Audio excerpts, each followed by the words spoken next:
There's a great line out there, and I can't believe I'm about to quote Jesse the Body Ventura on my show, but I believe it's his line. I'm almost positive. He said, "If you always tell the truth, you don't need a memory." It's a good line, isn't it? If you always tell the truth, you don't even need a memory. It's a good line. Why don't communists tell the truth? Because they don't. Remember, communism, all of it is dependent on two things. Two things. You must lie. You cannot ever let people know exactly what you want, what you're really doing. And you also need your opponents to be apathetic, not really realize what's going on, which really goes back to the first one. You have to lie at all times. Why? Why do they always lie? Because everything they want is horrible. Everything communists want is horrible. It's important we understand and accept what we're up against. We talked about this all the time on the show. We'll always talk about this. We're not dealing with, I don't even like using the term, although I'm sure I'm guilty of using it. I don't even like the term liberal. Because it sounds so benign, doesn't it? Kind of just like he's just kind of a flowery hippie. I'm just a liberal. No. You're dealing with people who are destroyers, communists. They want to destroy everything you love. Because of that, they know they have to lie about that to keep you apathetic, to keep your neighbor, Normie Norm, asleep at the wheel. Hey, did you catch the game last night? You know they lied to you and continue to lie to you through their coordination with the private sector, right? You heard about this Missouri versus Biden case? Not that any of this is a surprise to you because you watch I'm Right, but wow, here's a little quote. During the COVID-19 pandemic, a period perhaps best characterized by widespread doubt and uncertainty, the United States government seems to have assumed a role similar to an Orwellian ministry of truth. What happened there? Well, what happened was a virus got to our shores, a new virus, and a real virus. Obviously, it wasn't near as deadly as they tried to tell us, but a very real virus got to our shores. And your government, my government, they embarked on a relentless campaign of lies. And it wasn't just that they were telling lies. It's that they were censoring and stopping anybody who told the truth. Anyone who dared to present an opposite point of view from the government's party line, they coordinated with the private sector to smash these people. I'm not talking about China, Russia, Venezuela, Cuba. That took place in the United States of America. And not only did it take place, our tyrants, our communists are so brazen now, they believe they can stand up in front of the American people and brag about doing these things on camera. Here was Jen Psaki back then. In terms of actions, Alex, that we have taken, or we're working to take, I should say, from the federal government, we've increased disinformation research and tracking within the Surgeon General's office. We're flagging problematic posts for Facebook that spread disinformation. We're working with the Surgeon General. We're tracking disinformation. Do these people even hear themselves? How creepy and awful they sound? No, they don't, because they're communists. They will always believe. Maybe the reason they're most dangerous is these people believe they're the good guy.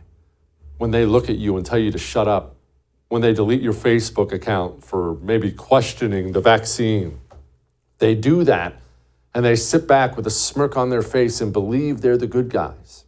But maybe the most frightening thing, and something we've talked about before on the show, maybe the most frightening thing that's happened in our government to reveal just how bad it is, was the FBI taking possession of Hunter Biden's laptop. Okay, so they took possession of it. They knew all the felonies that were videotaped and pictured on the laptop. Okay, so now the FBI is in possession of hard evidence that Hunter Biden is a felon.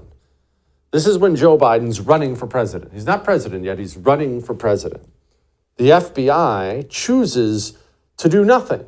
That alone will be bad enough. That alone, I would argue, would warrant the shutdown of the state police agency, the secret state police, the FBI. Ignoring something like that, especially in a campaign season, that alone would warrant shutting it down. But it wasn't just that they put the laptop in a little drawer and slid it in there and just ignored it. Hey guys, let's forget this thing's in here, huh? No. The FBI found out that there was going to be a story on that laptop.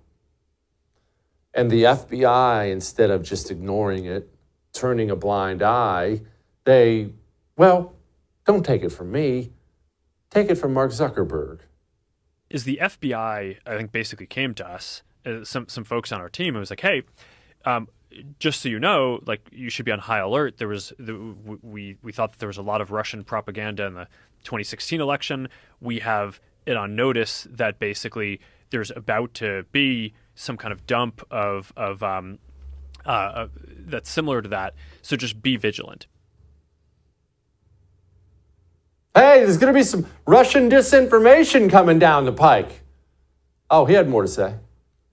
For I think it was 5 or 7 days when it was basically being determined whether it was false,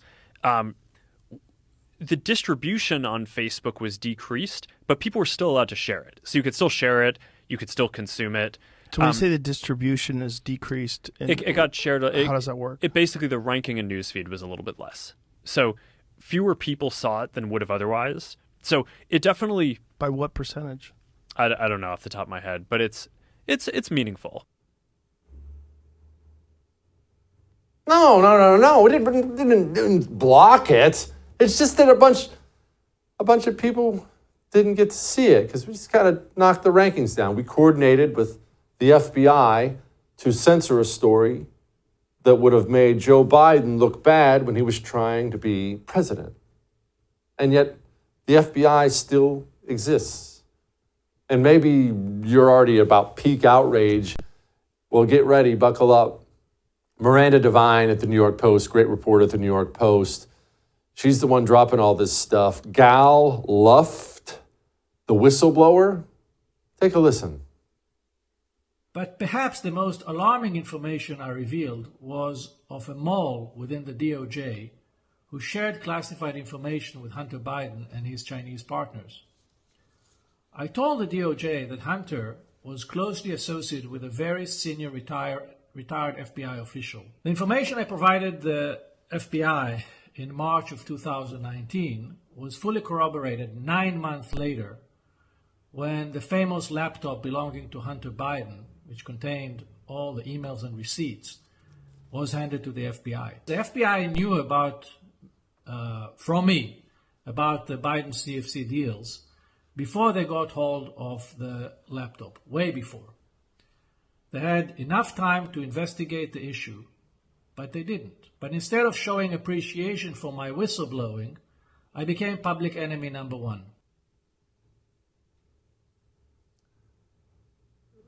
The Federal Bureau of Investigation will end the United States of America if they're not stopped. You've heard me say that before. I just thought it would be a good time to bring that up again. It will end this nation if they are not stopped. All that may have made you very uncomfortable. I hope it did, but I am right. Are you tired of watching your beloved nation fall prey to the insidious grip of communism? The Anti-Communist Manifesto by Jesse Kelly is the ultimate guide to fighting back against this destructive force. Discover the shocking truth about communism infiltrating our education system, corporations, and even environmental movements. Unmask the true agenda behind groups like Antifa and Black Lives Matter and learn how to protect the United States from the most malicious enemy. With extensive documentation of past atrocities, you'll see the undeniable danger posed by this ideology. Arm yourself with knowledge and join the fight to preserve the American way of life.